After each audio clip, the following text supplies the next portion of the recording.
Usapang totoo, walang preno. You under vlogcaster, real talk lang, walang plastikan. Magandang araw mga ka-Wonder, welcome back sa ating YouTube channel, Wonder Vlogcaster po. Magandang umaga sa inyong lahat. It's now or never. Yan po yung pinag-uusapan dito sa ating form of government, na kung ito'y hindi pa rin mababago, no? Kung mananatili pa rin tayo dito sa ating kasalukuyang form of government, which is presidential, ay talagang asahan nyo na hindi na po talaga uunlad ang ating bansa. Dahil ayon sa mga analyst, ito ay nagiging paraan o itong sistemang ito na siyang umuugat na sa ating kasaysayan, na siyang isa sa pinagmumulan ng korupsyon, na siyang daanan, daluyan para makakupit itong ilang mga nasa pwesto dyan na ginagamit yung kanila pong posisyon, no, ay mga pangako sa election na nauuwi yung iba sa pangungumisyon, ano? So yan po mga ka-Wonder, ay kailangan, sabi nga nila na it's now or never. Ilang taon na lang natira, mahigit isang taon na lang natitira sa ating Pangulong Marcos.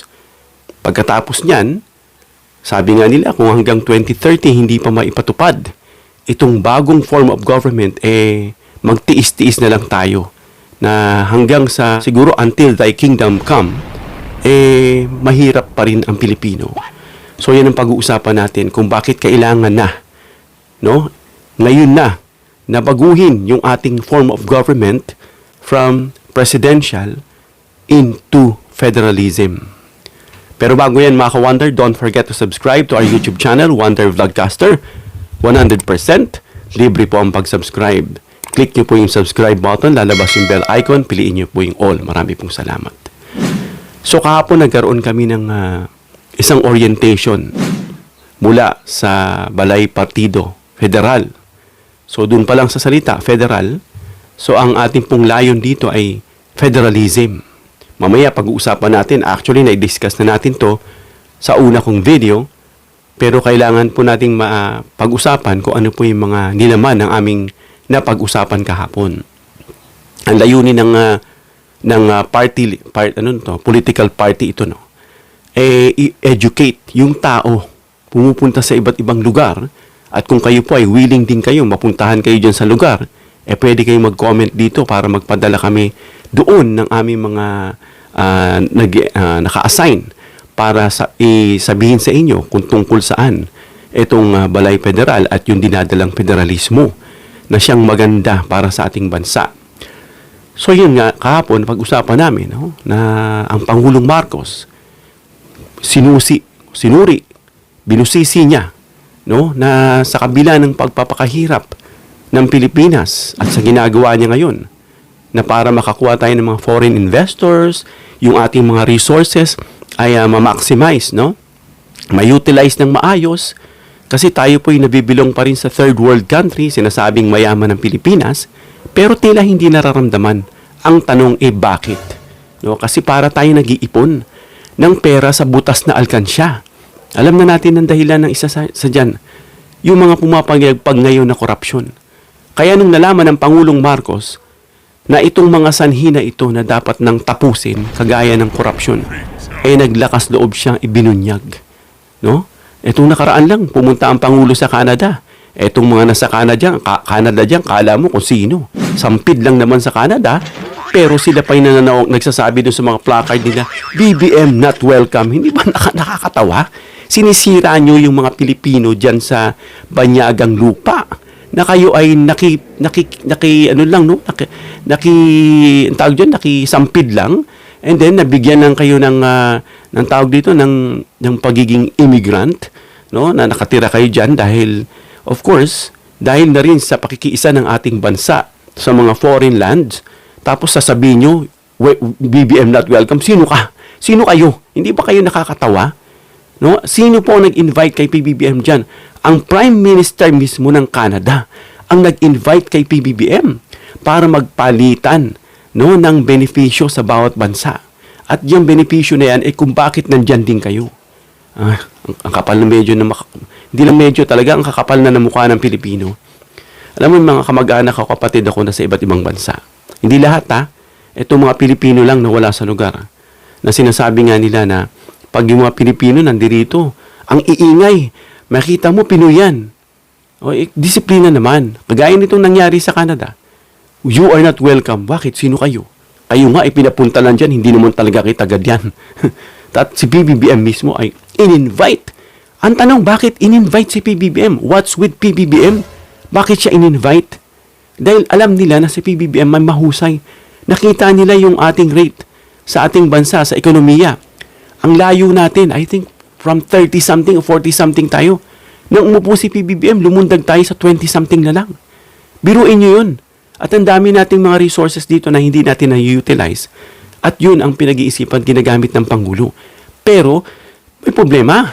Kapag kada pasok ng pera, kada income ng gobyerno, ninanakaw nitong mga makakapal na muka ng mga manananggal, mga komisyoner, mga mahilig mga misyon. Yan, ang kinukombat ni PBBM. Sabi nga ni Joey Albert na nasa Canada, pinuri niya ang Pangulo. Welcome, and of course, welcome Mr. BBM, Elisa, and the whole Philippine delegation. This next song was specially picked for you. I chose this next song specially for you, not only because I know you like it, but also because on behalf of all these wonderful people, I would personally like to thank you for choosing to stand up and build and do everything you can, despite all the odds, to build a beautiful world for us, and a world that I know you've always imagined.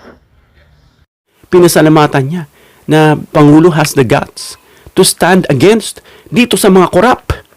No? Kahit sino ka ba dyan, malaki ka, kahit relihiyon ka, babanggain ka niya para sa bansa. At itong mga nabulahaw na mga parte ng korap, no, na nabubulahaw na sila at hindi na nila mapagpapatuloy ang kanilang korupsyon, sila yung nagsisiangas at nagsisiingay at nagsasabing korap si Marcos at binabaligtad nila. Well, kailangan talaga mga ka-wonder na itong presidential system natin sa ngayon, no, na siyang centralized, take note of the word centralized, maraming analyst at eksperto nga ang nakakausap ko mga ka-wonder. Isa na dyan yung mga nakakarinig namin sa mga forums. Itong sila Professor Clarita Carlos ng UP, sila Ma'am Gati, at iba pang mga political analyst, mga scientist, na siyang nagsasabi na kailangan na isulong ang federalismo. Pero ito po'y hinaharang. Bakit? Doon nyo malalaman. No? May sinasabi pa silang ayaw raw ng chacha or charter change. Gusto raw character change. Hindi ba nakakatawa? Kung yan ang rason mo, sa isang argumento, hahalakhakan ka lang. Dahil yan ay irrational at illogical na sense. No? Alam natin ng bawat tao, we are made by God differently with different characters. Sanguine, choleric, phlegmatic, melancholic. Yan po yung ating temperaments. No? Sa psychology, yan po yung ating mga behavior inaugalian. Yung character natin, mga ka-wonder, ay yan na yan. No? Kung ito'y tuturuan mo ng bagong batas o bagong ganyan, yan ay susunod at susunod dahil yan ay batas regardless of your character. No? So maraming mga eksperto nagsasabi na hindi sapat itong natugunan nitong presidential system na ang pangangailangan na magkakaibang bawat rehiyon. Magkakaiba, Ilocano, Tagalog, Bisaya, ano pa, Waray, taga Mindanao, kung ano pa. Hindi lahat pare-parehas ang source of income. Hindi lahat pare-parehas yung kultura sa kanila pong mga rehiyon, no? At yung mga source ng kanilang yaman kung saan sila ay kilala na nakakatulong din sa ating bansa. Dahil ang federalismo, mga ka-wonder, ay isang alternatibong sistema, no? Kung saan mas maraming kapangyarihan ang ibinibigay sa rehiyon, sa Amerika, sa case nila, estado, states, United States. Bawat estado may sariling gobyerno, may sariling konstitusyon, may sariling pamahalaan, independent, self-governing, indigenous sila sa sarili nilang lugar. No? Ngayon, bakit sinasabing hindi akma itong kasalukuyang presidential system, itong form of government natin. Kasi mga ka-wonder, sobrang nakasentro itong kapangyarihan. Dito sa sinasabi nilang Imperial Manila, no? Dito sa pambansang pamahalaan, nasaan ba yan? Nandito sa Maynila. Nakasentro lang sa Maynila. So, paano naman yung ibang mga rehiyon? Kaya ang bagal ng ating pag-unlad. No? Mabagal ang pag-aproba. Pag may proyekto, may mga narinig pa ako, congressman, hihingi siya ng mayor, hihingi siya ng project, didikit siya kay senator, kay congressman, tulungan mo naman ako. Kailangan ko ng proyekto sa ganitong aming lugar. Ang tagal na nito, hindi na ibibigay kasi ito'y magiging paraan para umunlad ang aming rehiyon. Hindi na ibibigay.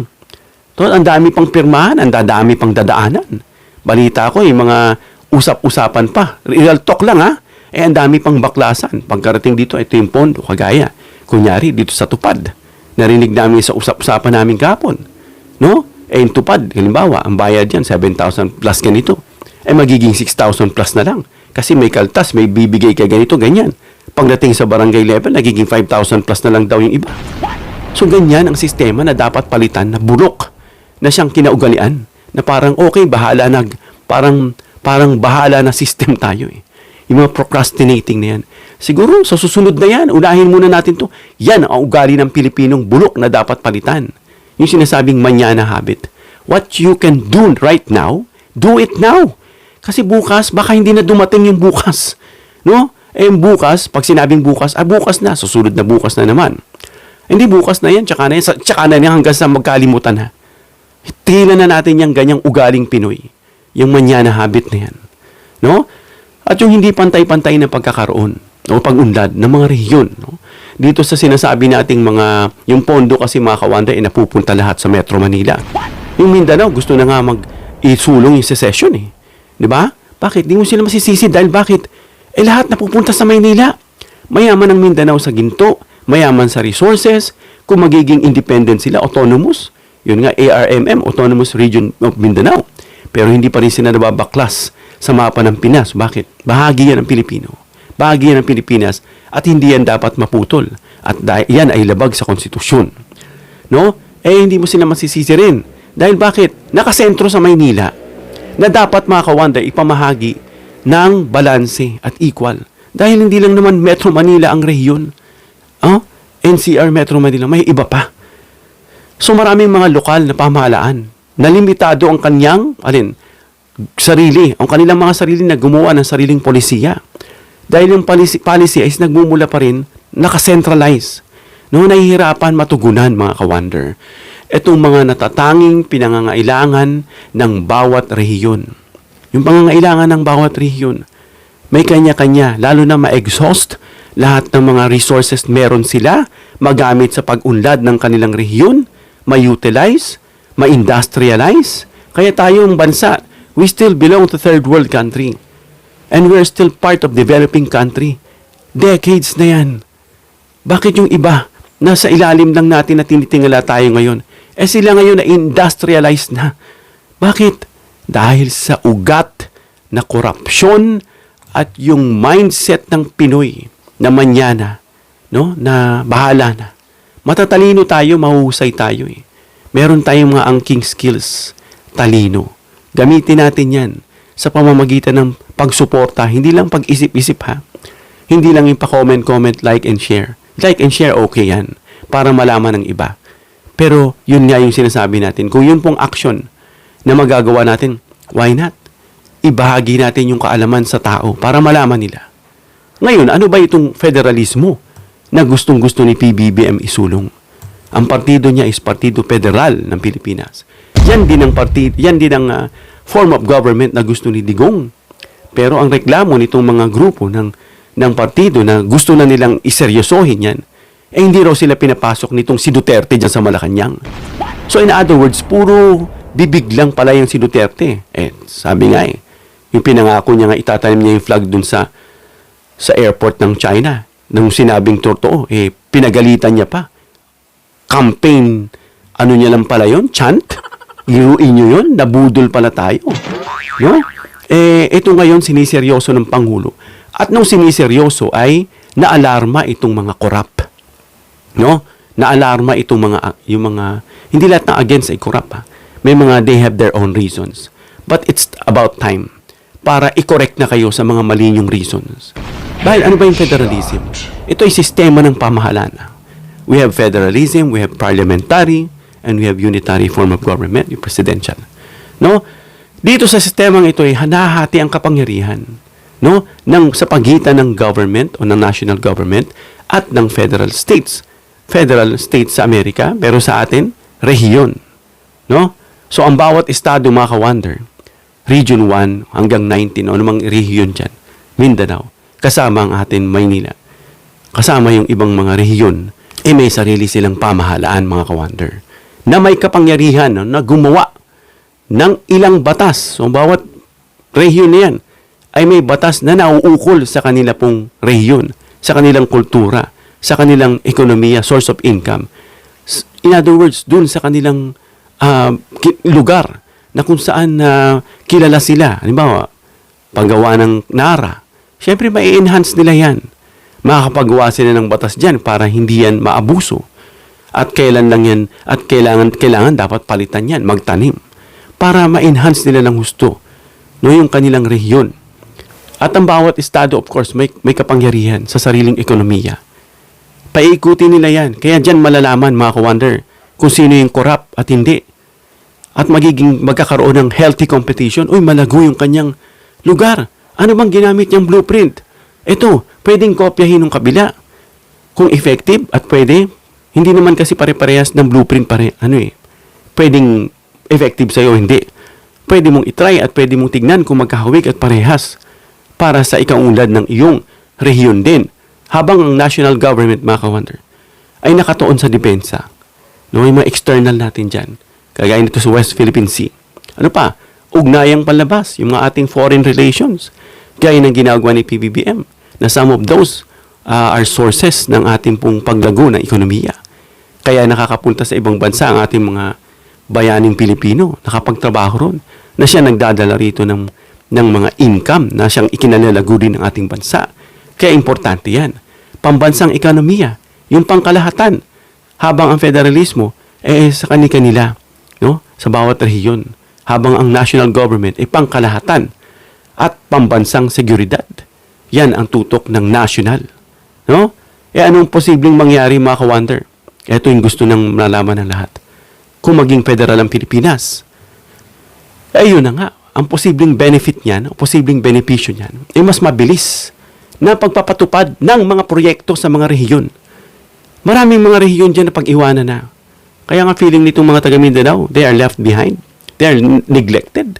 Pero nang pumunta si PBBM doon, nagtayo ng infrastruktura, nagbigay ng ganito, nag-rehabilitate ng ganito, naramdaman nila na mahal pala sila ng Pangulo. Sabi nga ang tagal na dekada na dumaan, pero hindi man lang sila nabisita ng Pangulo.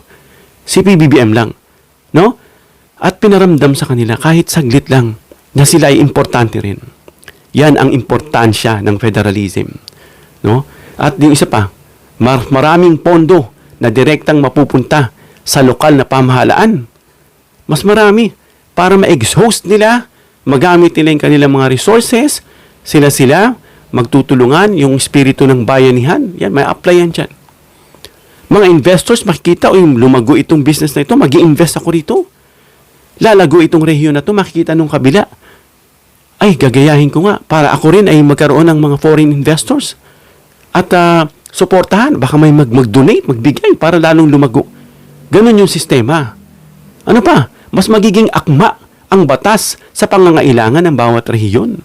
Bawat rehiyon may sarili-sarili silang ginawang sariling batas sa kanilang rehiyon na naaangkop sa kanila.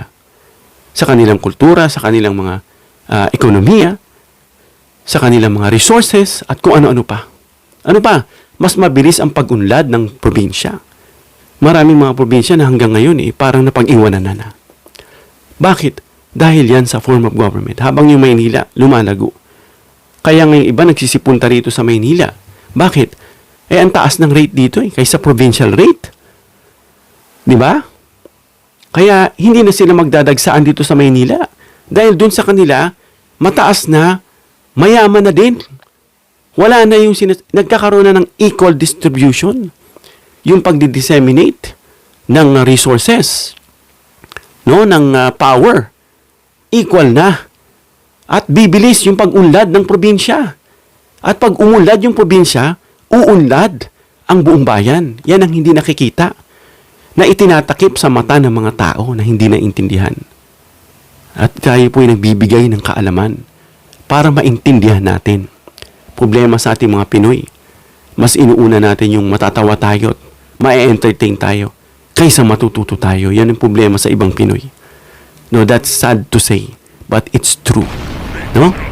At pa, mababawasan yung sobrang pagsikip sa Metro Manila. We are so congested here in Metro Manila. Although, araw-araw may pinapanganak, pero araw-araw din may namamatay. Pero, gaano ba karami yung nanganganak? Yung mga pinapanganak? No? Anyways, yung problem na yan, inare-resolbahan naman. But still, ang daming mga probinsyano na nandirito. Na imbis na nandun sila sa province, nakakatulong sila doon, nandirito sila, nagsasapalaran. Bakit? Mas maraming opportunity rito eh. Mas mataas ang bayad dito eh. At ano pa, mas titingalain ka na sa Maynila yung anak niyan. Di ba? Ano pa? Hihikayatin ng pamumuhunan sa iba't ibang bahagi ng bansa. Di ba? Iba't ibang bahagi ng bansa. O, mamuhunan kayo dito sa akin, yung mga businessman dyan. Yung may mga pera dyan, mag-venture ako ng business dito. Di ba?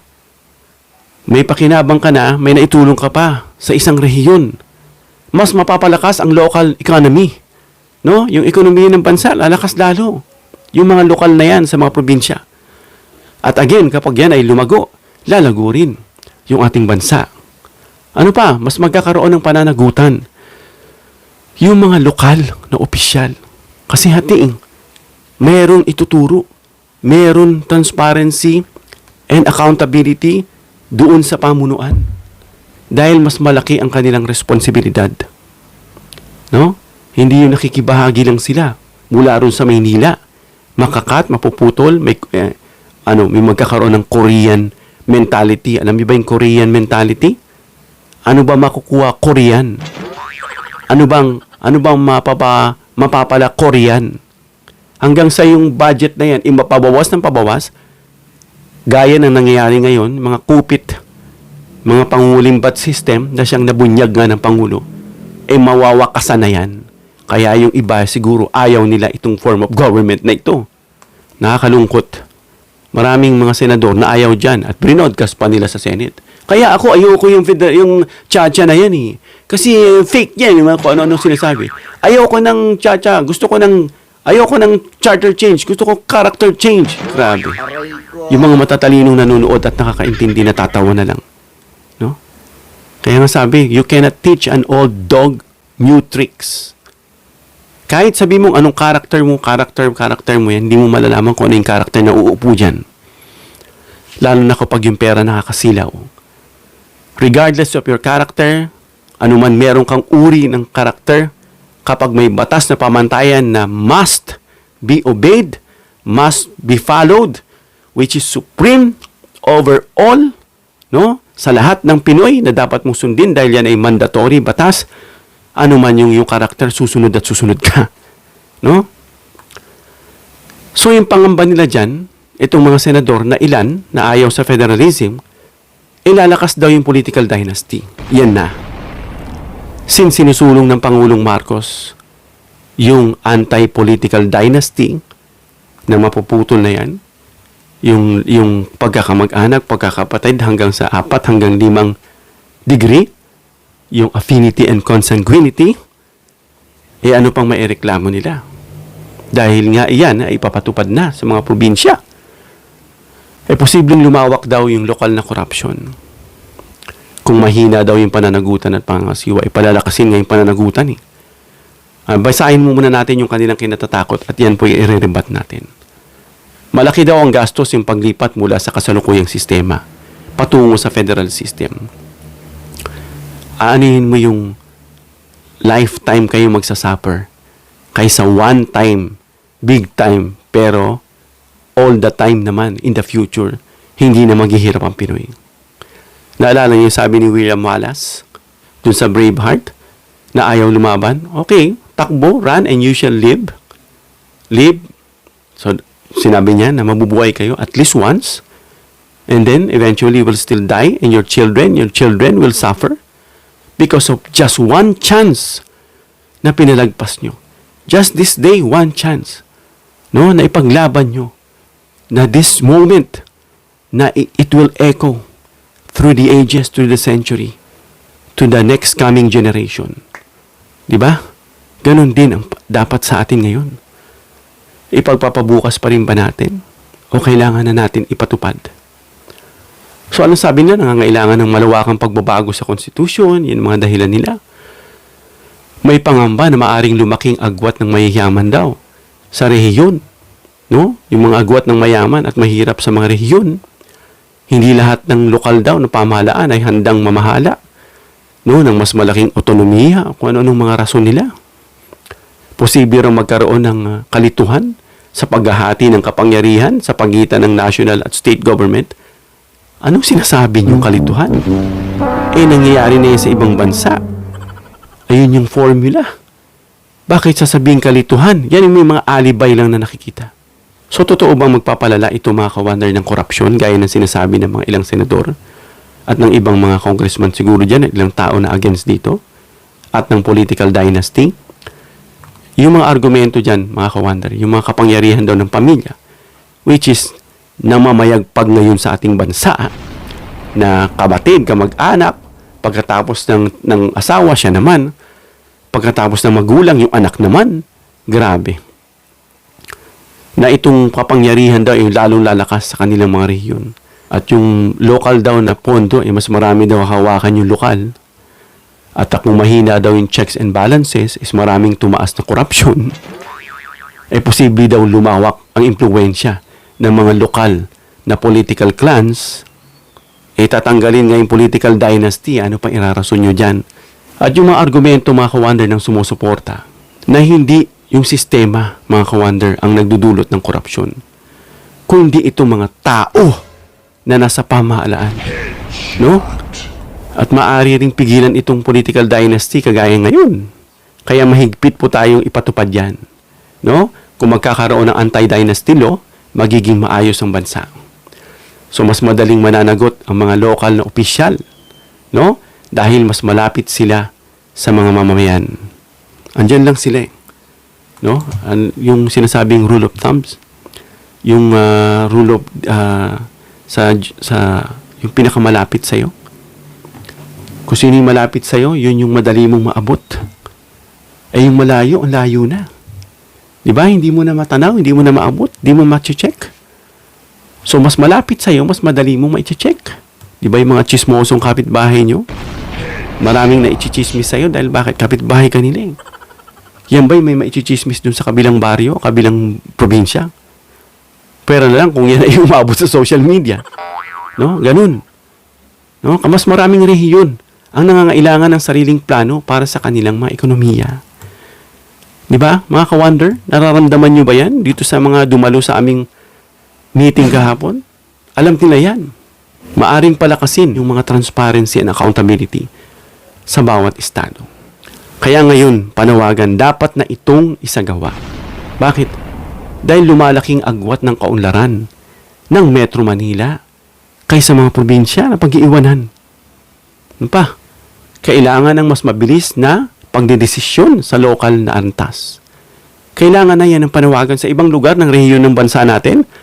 In fact, pinapractice na ito. Pagpasok mo raw sa ospital, sa mga establishmento, wala raw cashier, wala raw staff doon, sabi niya. Pero meron siguro yung cashier doon na misinterpret lang. Wala raw staff, walang tagaharang, walang siguro lista mo na yung pangalan mo. Ang bilis daw ng proseso pati pag-apply ng trabaho. Wala nang cheche-bureche. At mas maraming rehiyon na nangangailangan ng sariling plano para sa kanilang ekonomiya. Gaya na nabanggit natin kanina. Mas magiging handa ang rehiyon sa pagharap sa kalamidad at iba pang pagkilos. Hindi na antayin pa yung pondo sa Maynila. Yung rescue mula sa Maynila. Kahit yung magkakatabi niyan, magkakapagpadalahan na. Dahil malalakas din sila. At maaari nitong mapalakas ang lokal na pamumuno at pamamahala. Mas makakatulong upang mabawasan ang sobrang sentralisasyon ng kapangyarihan nitong Imperial Manila. Lahat sabay na lalago. Sabay ang pag-unlad. Ayan ang sabi ng Pangulo, sabay-sabay tayo. Yung 18%, 18 ba yun o more than that, na mahihirap sa ating bansa, at least ang goal ay mapababa sa 8% pababa. Hindi kasi magic yan, may zero mo. Real talk lang sinasabi ng Pangulo. Ngayon, ano ang hamon sa federalism?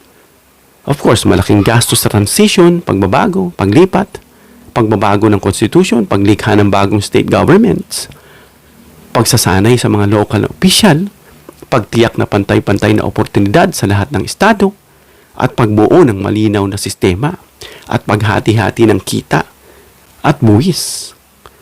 Di ba? Yun yung sinasabi doon. Kaya in other words, itong federalism ay maaaring magbigay ng mas malaking kapangyarihan at oportunidad sa bawat rehiyon. At maaari itong makatulong ng mas pantay-pantay na pag-unlad ng bansa kung maayos ang pagpapatupad. No? Ano pa? Itong sinasabing gayon pa man, may lagi dyan may kontra. Itong political dynasty, tatanggalin nga. Yang dinastiya na yan. No? Ito yung lehitimong pangamba kasi mga kawander tungkol sa korupsyon. Yung sinasabing political dynasty at gastos sa transition. Yan ay talagang tatrabahuin at pinag-iisipan. So ang tagumpay ng federalism ay hindi lang nakasalalay sa pagbabago ng sistema ng pamahalaan, no? Kundi sa pagkakaroon ng matibay na institusyon at malinaw na batas at responsableng pamumuno. Kaya magkakaroon dyan ng orientation, training, no? At mga pananagutan, no? Sa mga mamumuno. At mahalagang masusing pag-aralan mga kawander ang malawak, no, na konsultasyon at sa mamamayan bago isagawa ang anumang pagbabago ng sistema ng pamahalaan. Kaya nga umiikot at inapaalam. At kapag nalinawan, go, kagaya ng mga ilan na hindi alam. Gusto nila ito. Kaya yung rebuttal dyan, yung pagtutol ng federalism na ayaw nila, na nangangamba sila dahil lalo lalakas yung political dynasty sa mga probinsya. Dahil hindi naman federalism mga kawander ang sanhi ng political dynasty. Umiiral ito kahit dito sa kasalukuyang presidential system natin na garapalan nga. Ano pa, dapat samahan ang federalism ng anti-political dynasty. Ito nga, anti-political dynasty nga isinusulong ng Pangulo. Matalino ang Pangulo kaya alam niya yung sinasabi niya. Na binabash nga lang nito mga walang alam na may sariling pang-interes para hindi mailunsad yung ayaw nila. No? Malinaw na naglilimita ito o sabay-sabay o sunod-sunod ng pagtakbo ng mga magkakamag-anak. No, maaari rin magkaroon ng mas mahigpit na transparency, term limits. Ito yung sinasabi nila, ipapadamihin lang yung limit dyan. Mali! Pwede nga limitahan eh. So ano pang mairarason ninyo? Para hindi lang ito may patupad. Yung mga pangamba, nalalaki daw yung korupsyon, nabanggit na natin. No, yung korupsyon ay hindi nakabatay sa uri ng government. No, kundi sa lakas ng institusyon na ipagpapatupad ng batas. No? Yung parusa na maibibigay sa inyo. At since na hindi na yan mahirap imbestigahan dahil yan ay localized na, mag-ingat-ingat kayo na may mga planong mangawat. Sa federalism, mga kawander, dapat talaga magkaroon ng mahigpit na auditing sa bawat estado. Palakasin ang kapangyarihan ng mga independent oversight bodies. Independent, Ito'y hindi mula sa gobyerno. Sila yung mag-check and balance. Saan mo dinala yung perang ito? Check nila yung pinagawang kalsada. No, nakarampant dito garapalan ng mga magnanakaw. Ilang pesos pinapagawa ang kalsada dahil may pondo kailangan gamitin para may bago. Diba? Check dyan. Bakit lubak-lubak? Sabi mo may ginawa rito. Patay ka ngayon. Diba? Mas maliit. Mas madaling makita. Mas madaling mapapansin. Ano pa? Gawing mas bukas sa publiko. Yung budget. Gaya ng pinatupad ng Pangulo. Itong budget na for the eyes of everybody. Yung paggastos, saan napupunta? At yung mga procurement, yung mga pagbili-bili. Hindi po pwede yung sinasabi ni Sarah na nagbigay daw siya rito sa mahihirap, bumili ng damit. Shein ba yung tatak na yun? Asus!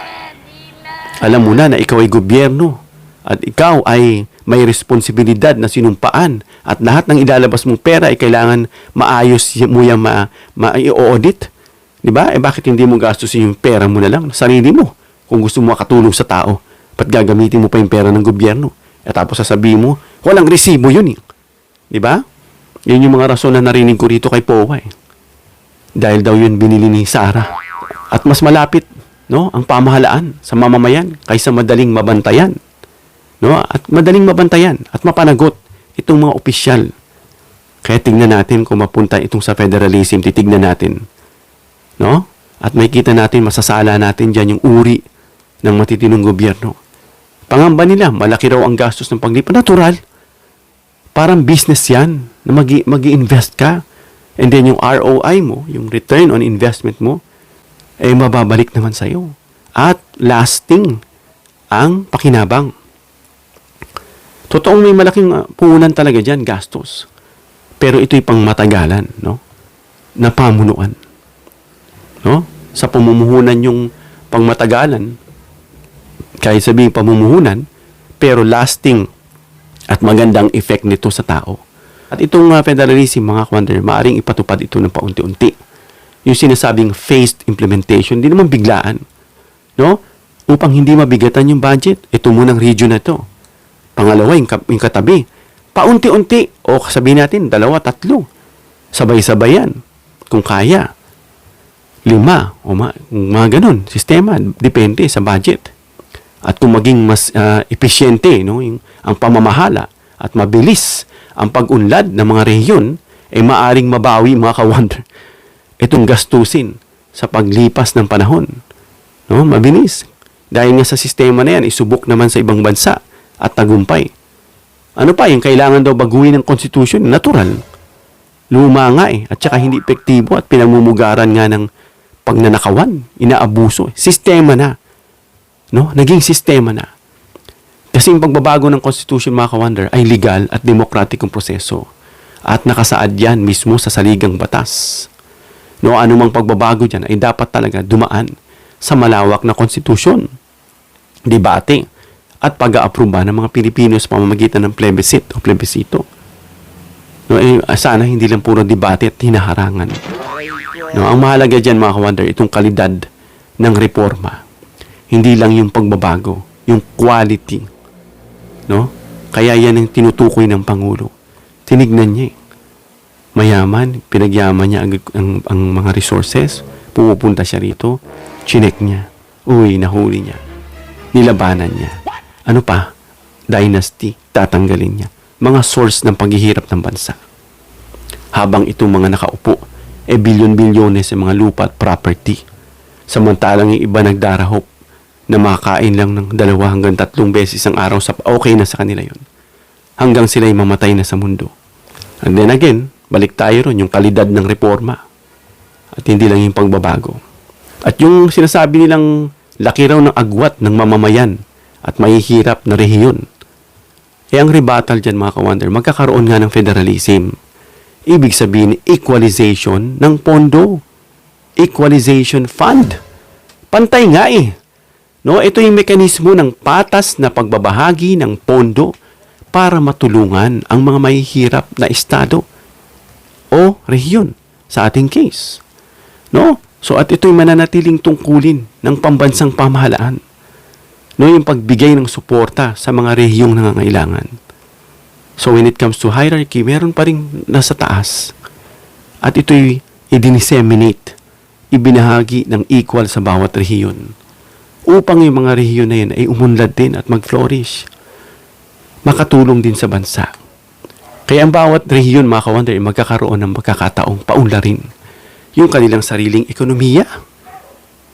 Kahoy man yan, bigas man yan, ano man yung produkto meron sila sa kanilang sariling likas yaman at industriya. And then eventually, magiging industrialized country tayo sa tulong ng ating mga rehiyon. Yung pangamba na hindi lahat ng lokal daw na pamahalaan ay handa magkaroon ng leader. Hindi, sa Malawakan nga, ang daming mga nakaupo eh. Nagkukumahog at gagastos pa ng bilyon para lang makaupo. Luma na yan. Tigilan na natin yan. Kasi hindi kailangan, mga kawander, maging biglaan ang pagpapatupad. Kaya nga na sinabi natin. Gradual, unti-unti, At dapat magkaroon, mga ka-wonder, ng malawak na pagsasanay sa mga local na official at handa naman ng Pangulo dyan. Nabanggit niya naman yan. Pagpapalakas ng burokrasya. Malinaw na pamantayan, no? Itong bagong mabigyan ng buong autonomiya ang isang rehiyon. Dapat malinaw yung pamantayan. Alam niya at pati yung kanyang pananagutan. At yung sinasabing kakayahan ng mga lokal na pamahalaan ay maaring paunlarin, mga ka-wonder, sa pamamagitan ng tamang suporta at paghahanda. Kaya yung pangamba rin dyan, mga ka-wonder, na magkakaroon daw ng kalituhan sa paghahati-hati ng kapangyarihan. Nangyayari na nga sa ibang bansa yung ating ng constitution ito nga ay nag-derived dun sa Estados Unidos. Kinopya nga natin yung halos iba dyan. I'm not sure kung lahat o iba dyan. Pero ito po'y alam natin na ito po'y hinango natin. Huwag na tayong maang-maangan dahil pwede rin naman natin kopyahin. No? Nakita natin successful. Sasabi, ay magkakaiba. Hindi. Yung sistema ang titignan natin dito na iaangkop natin sa bawat rehiyon. Di ba? Hindi lang naman Amerika may federalism. Kahit yung ibang bansang maliit, meron yan. Nakagaya natin. Dapat talaga malinaw sa Constitution, mga ka-wonder, kung alin ang responsibilidad ng national government, which is yung depensa, ugnayang panlabas, pambansang pananalapi, at pambansang seguridad. While yung mga state governments, eto mga rehiyon nga sa federalismo, ay yung edukasyon, kalusugan, lokal na infrastruktura, agrikultura, at iba pang serbisyong pangrehiyon.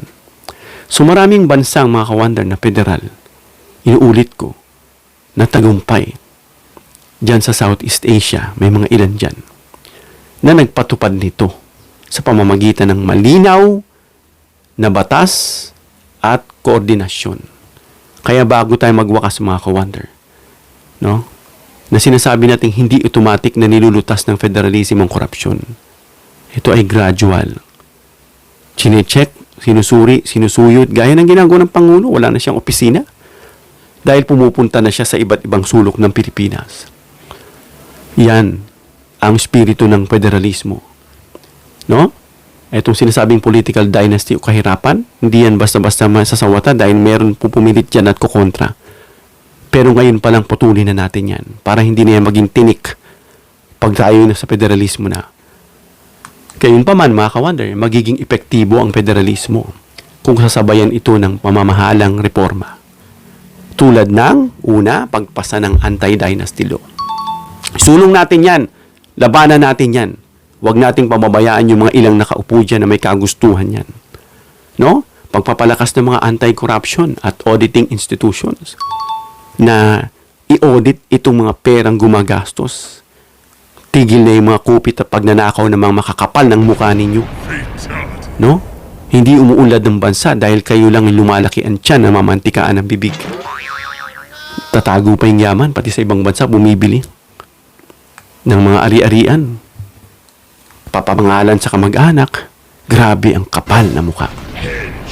At yung malinaw na paghahati-hati ng kapangyarihan sa konstitusyon. No?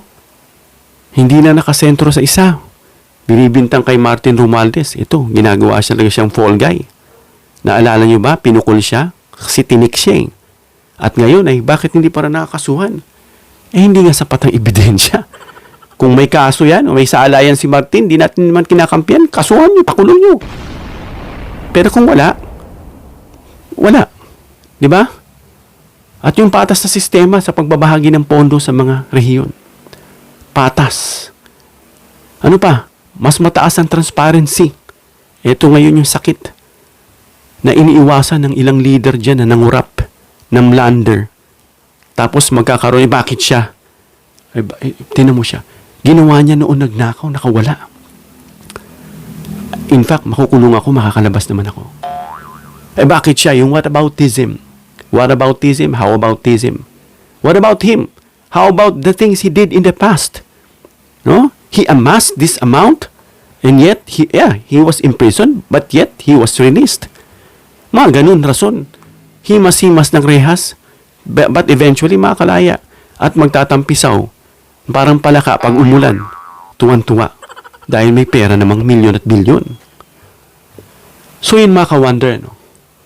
yung patas na sistema at pagbabahagi ng pondo sa bawat rehiyon, mataas na transparency, accountability at partisipasyon ng mamamayan, yan yung mga kasalukuyan nakikita natin na dapat nang sugpuin. Kaya mga ka-wonder, yung inyong pag-seen, pag-watch, ay hindi po sapat. Please share this video para malaman nila na oras na. Sabi nga ng kanta sa Pangulo, di ba? Kay PBBM, panahon na ng pagbabago. Panahon na raw. At sama-sama tayo. Di ba? Yung kanta ng bagong Pilipinas. Nung sabi ron, may bagong silang, may bago ng buhay. Bago. Diba? Bagong bansa. Diba? May bagong lipunan. Yan ang gusto ng Pangulo. Pero yan ay hindi mangyayari. Kung tayo'y ganun lang, oo lang, kaya nyo na yan. Hindi. Ibalik natin yung espiritu ng bayanihan, tulong-tulong, sama-sama, para sa bagong Pilipinas. Hanggang dito lang tayo mga ka-wonder. Comment down below your opinion para mabasa at pareaksyonan.